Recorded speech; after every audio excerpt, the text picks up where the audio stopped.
Hello students, आज हम discuss करेंगे another chemical quality parameter of water.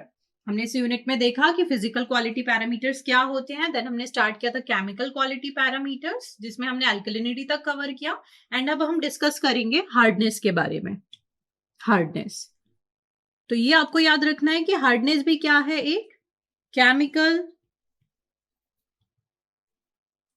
Quality parameter of water. तो जिस तरह से हम पानी में पीएच का कैलकुलेशन करते थे, हम पानी की एल्कलिनिटी को चेक करते थे, उसी तरह हमें पानी की हार्डनेस भी कैलकुलेट करनी होती है। तो आप सभी ने सुना होगा हार्ड वाटर, जिसे कि हम कहते हैं खारा पानी। ये क्या होता है? हार्ड वाटर होता है। हार्ड वाटर ऐसा वाटर जिसमें कि आप देखते हैं कि घरों के वॉशरूम में अगर हार्ड वाटर आ रहा है तो वहां टाइल्स के ऊपर भी आपके प्रेसिपिटेट जमा हो जाते हैं।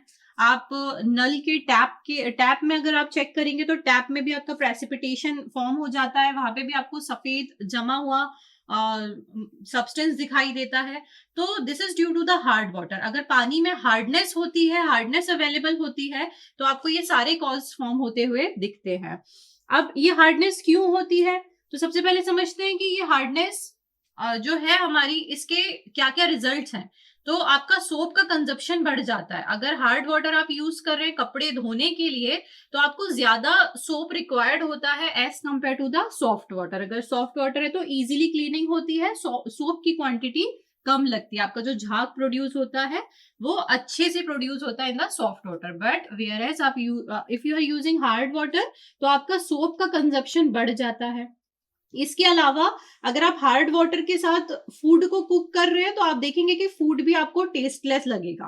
एंड ऑल्सो अगर आपने हार्ड वाटर को ड्रिंकिंग पर्पस के लिए यूज किया है, तो आपको उसका टेस्ट भी डिफरेंट लगेगा। आपको हल्का सा वो कह सकते हैं कि कड़वा लगेगा, या आपको उसका टेस्ट अच्छा नहीं लगेगा।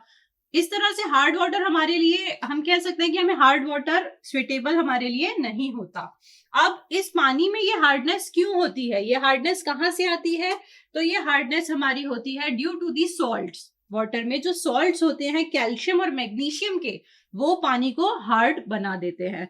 तो वी कैन से कि what is hardness? Hardness is concentration of multivalent cations in water. हम हार्डनेस को डिस्क्राइब कैसे करेंगे? That it is concentration of multivalent cations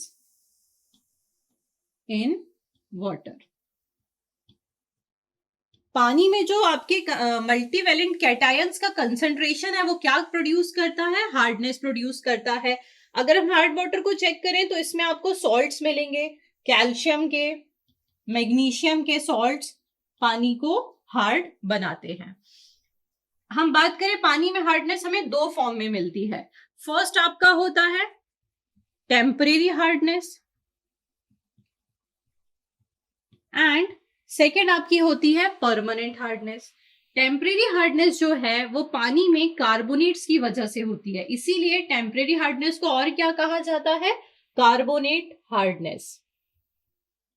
carbonate hardness हमने अर्लियर वीडियोस में देखा कि व्हाट इज कार्बोनेट, क्या होता है कार्बोनेट? That is CO3। अगर पानी में आपका कार्बोनेट अवेलेबल है, बाइकार्बोनेट अवेलेबल है, तो आपका क्या प्रोड्यूस होगा? वो पानी को क्या करेगा? हार्ड बना देगा, और पानी में टेम्परेरी हार्डनेस प्रोड्यूस करेगा। तो वी कैन से कि जो टेम्परेरी हार्डनेस है, this is due to the presence of carbonate and bicarbonate in the water of calcium and magnesium, Ca2+ and magnesium 2+। इसके अलावा हमने एल्कलिनिटी में देखा था कि OH- आयन, जिसको हम कास्टिक एल्कलिनिटी कहते थे, वो भी एल्कलिनिटी में पार्ट लेता था। बट आपको याद रखना है कि जब हार्डनेस की बात होगी, तो हार्डनेस में टेम्परेरी हार्डनेस कौन प्रोड्यूस करते हैं? Carbonate and bicarbonates of calcium and magnesium आपकी टेम्परेरी हार्डनेस प्रोड्यूस करते हैं। आपको गेट में, आपको कॉम्पिटिटिव एग्जाम में ये डायरेक्ट 1 मार्क का क्वेश्चन मिल जाता है। इसी हार्डनेस को हमने क्या बोला? कार्बोनेट हार्डनेस को टेम्परेरी हार्डनेस। अब सेकेंड हम बात करते हैं about the permanent hardness. Permanent hardness, and ये जो परमानेंट हार्डनेस है, ये इसे हम क्या बोलेंगे, नॉन कार्बोनेट हार्डनेस। मतलब जो कार्बोनेट की वजह से ना हो, बाइकार्बोनेट की वजह से ना हो, कुछ अदर सॉल्ट्स होंगे जो कि आपके क्या प्रोड्यूस करेंगे, परमानेंट हार्डनेस। तो इसको हम क्या बोलते हैं, नॉन कार्बोनेट हार्डनेस। तो अगर हम देखें कि ये किसकी वजह से होती है नॉन कार्बोनेट हार्डनेस, तो this is due to the, like आपके पानी में अगर क्लोरीन है, SO4 है, सल्फेट्स हैं, नाइट्रेट्स हैं, NO3 माइनस, तो इसकी वजह से आपका क्या होगी, ऑफ कैल्शियम 2+ एंड मैग्नीशियम +2, इनकी क्या होगी, हार्डनेस प्रोड्यूस होगी। इसके अलावा और भी आपके एल्यूमिनियम, आयरन, ये सभी अवेलेबल हो सकते हैं, बट मेजर क्या होंगे, जैसे आपके पानी में अगर सल्फेट SO4 अवेलेबल है, NO3 अवेलेबल है, ऑफ कैल्शियम एंड मैग्नीशियम, तो ये क्या प्रोड्यूस करते हैं, नॉन कार्बोनेट हार्डनेस प्रोड्यूस करते हैं, जिसका नेचर क्या होता है, परमानेंट। इसीलिए हमने इसे क्या बोले हैं, परमानेंट हार्डनेस। और कार्बोनेट हार्डनेस को हम क्या बोलते हैं, temporary hardness. This is very important question which will asked in the competitive examination, कि आपको कार्बोनेट हार्डनेस और नॉन कार्बोनेट हार्डनेस समझ में आनी चाहिए। ये जो टेम्परेरी हार्डनेस है, इसको टेम्परेरी इसीलिए बोला है क्योंकि आप इसको बॉइलिंग के थ्रू रिमूव कर सकते हैं। ये कार्बोनेट हार्डनेस होती है जो कि बॉइलिंग के थ्रू हट जाती है, आप लाइम ऐड करके इस हार्डनेस को हटा सकते हैं, इसीलिए इसका नाम है टेम्परेरी हार्डनेस। अब अगर हम बात करें टोटल हार्डनेस की, तो आप समझ सकते हैं कि टोटल हार्डनेस क्या होगा, summation of carbonate hardness and non carbonate hardness. तो हम यहां से क्या कह सकते हैं कि पानी में जो टोटल हार्डनेस होगी वो हमें कैसे मिलेगी, अगर हम टेम्परेरी हार्डनेस मतलब carbonate and non carbonate hardness को ऐड कर दें।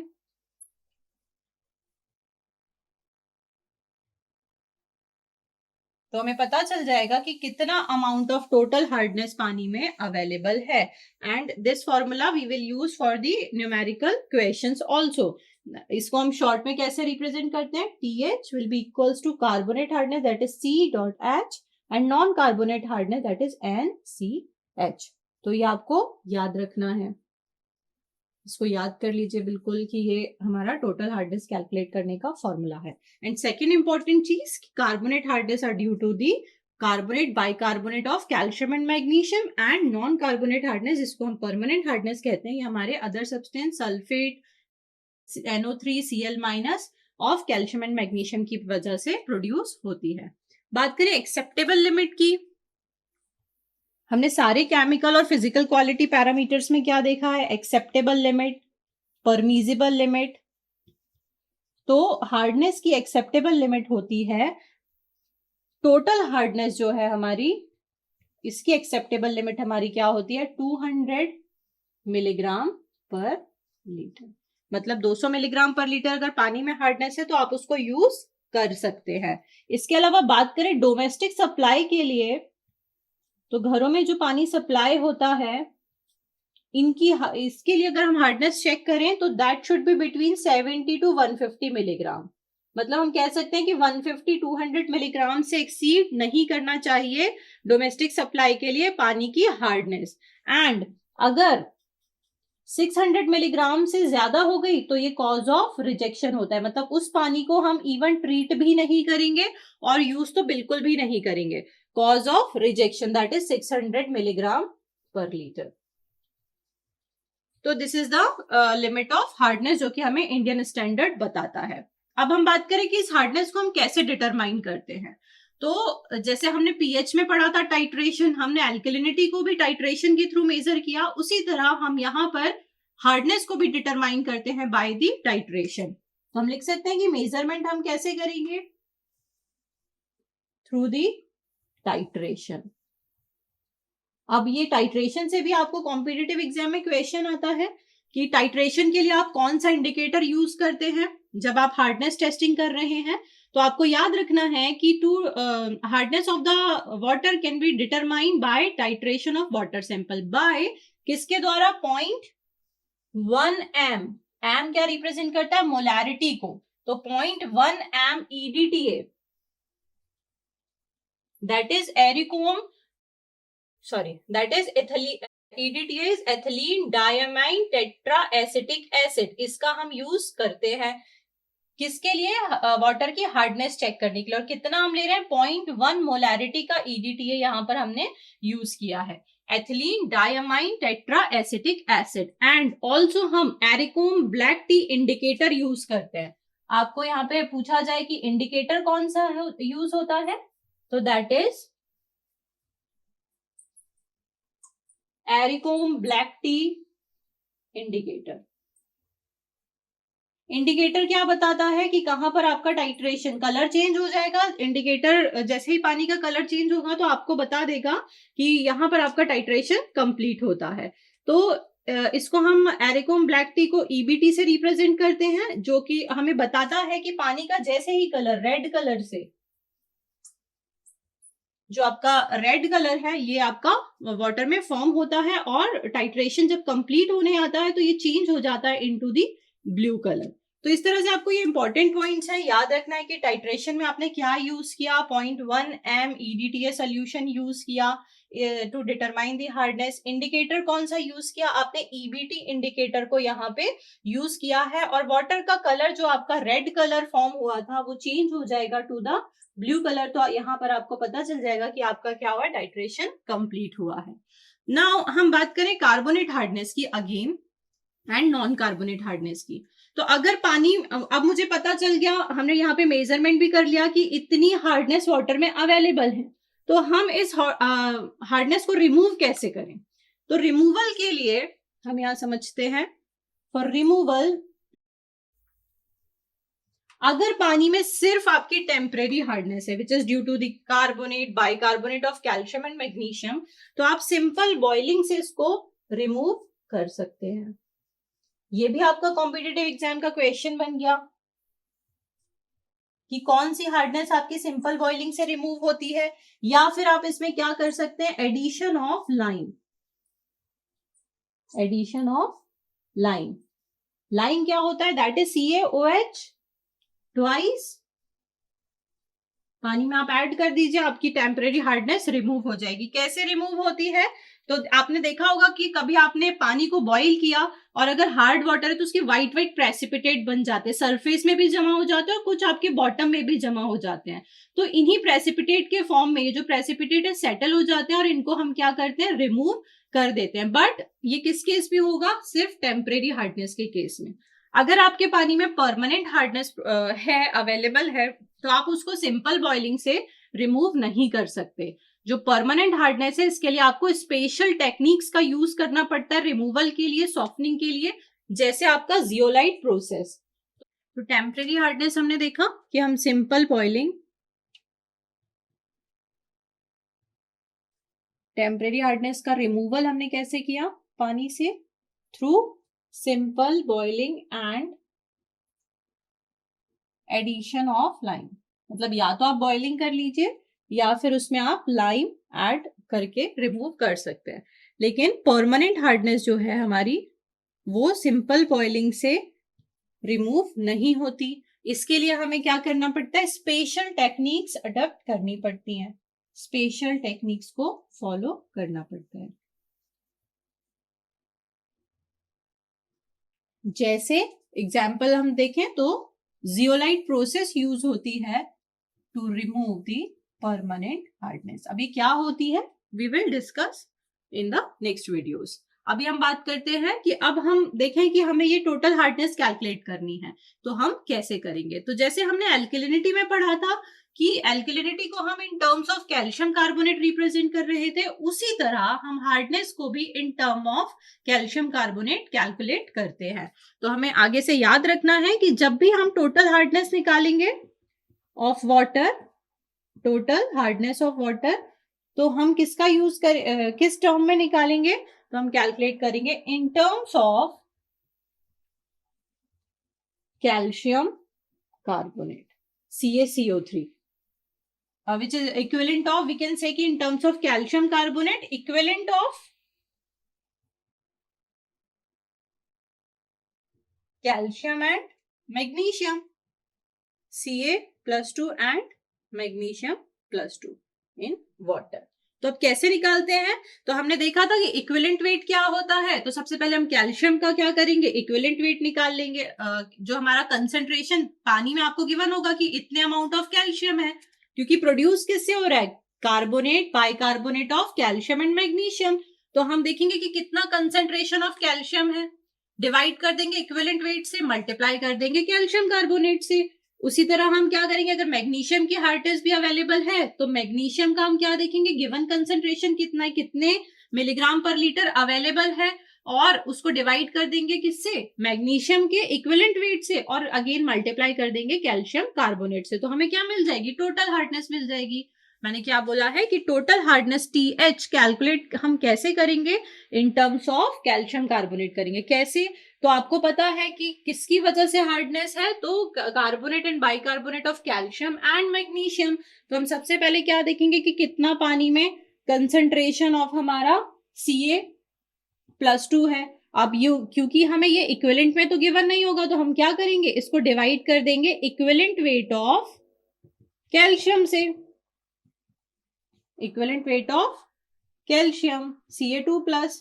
और क्योंकि हमें इसको कन्वर्ट किस में करना है, इन टर्म्स ऑफ CaCO3, तो हम यहाँ पे क्या ले लेंगे, इक्विवेलेंट वेट ऑफ CaCO3। और अगर पानी में मैग्नीशियम+2 की भी हार्डनेस है तो similarly concentration of magnesium divided by equivalent weight of magnesium into of equivalent weight of calcium carbonate. मतलब हमने क्या किया स्टूडेंट, सिंपली जितनी हार्डनेस कैल्शियम की अवेलेबल थी उसको इक्विवेलेंट में कन्वर्ट कर दिया कैल्शियम कार्बोनेट के, और जितनी मैग्नीशियम की हार्डनेस थी उसको भी इक्विवेलेंट ऑफ कैल्शियम कार्बोनेट के टर्म में कन्वर्ट कर दिया, दोनों को ऐड कर दिया। तो यहाँ पर हमें क्या मिल गई, टोटल हार्डनेस मिल गई। एज सिंपल इट इज, बहुत बड़ा कुछ नहीं है इसमें। आपको बस इस इक्वेशन को याद रखना है कि किस तरह से हम कैल्शियम और मैग्नीशियम को कन्वर्ट कर लेते हैं इक्विवेलेंट ऑफ CaCO3 में और टोटल हार्डनेस निकाल लेते हैं। और हम इसे और अच्छे से समझे तो ये टोटल हार्डनेस हमने देखा कि किसके बराबर है, कार्बोनेट हार्डनेस के प्लस नॉन कार्बोनेट हार्डनेस के। तो आपसे अगर पूछा जाए कि कितनी कार्बोनेट हार्डनेस अवेलेबल है पानी में, तो आप कैसे निकालेंगे कार्बोनेट हार्डनेस, आप यहां से कैलकुलेट कर सकते हैं, टोटल हार्डनेस में से नॉन कार्बोनेट को माइनस कर देंगे। या फिर मैं आपसे पूछूं नॉन कार्बोनेट हार्डनेस आप कैसे कैलकुलेट करेंगे, तो जितनी टोटल हार्डनेस है माइनस ऑफ कार्बोनेट हार्डनेस आप यहाँ पे माइनस कर देंगे। क्या किया मैंने, NCH को निकाला है, टोटल में से CH को माइनस कर दिया। अब यहाँ CH इज इक्वल्स टू क्या होगा, तो दैट इज मिनिमम ऑफ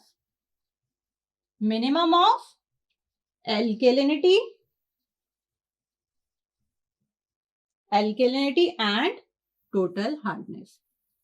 अब इसका मतलब क्या हुआ, तो हमने ऐसा क्यों लिखा है कि जो हमारी कार्बोनेट हार्डनेस है, पानी में जितनी एल्किलिनिटी होगी और जितनी टोटल हार्डनेस होगी, इन दोनों को चेक करने के बाद जो भी हमें मिनिमम मिलेगा उसको हम कंसीडर करेंगे एज अ कार्बोनेट हार्डनेस। क्यों, क्योंकि जो एल्किलिनिटी होती थी पानी में हमने देखा था वो किसकी वजह से होती थी स्टूडेंट्स, कार्बोनेट की, बाइकार्बोनेट के, और इसमें क्या होता था कास्टिक एल्किलिनिटी भी होती थी, मतलब हाइड्रोक्साइड OH- भी अवेलेबल होता था फॉर एल्किलिनिटी।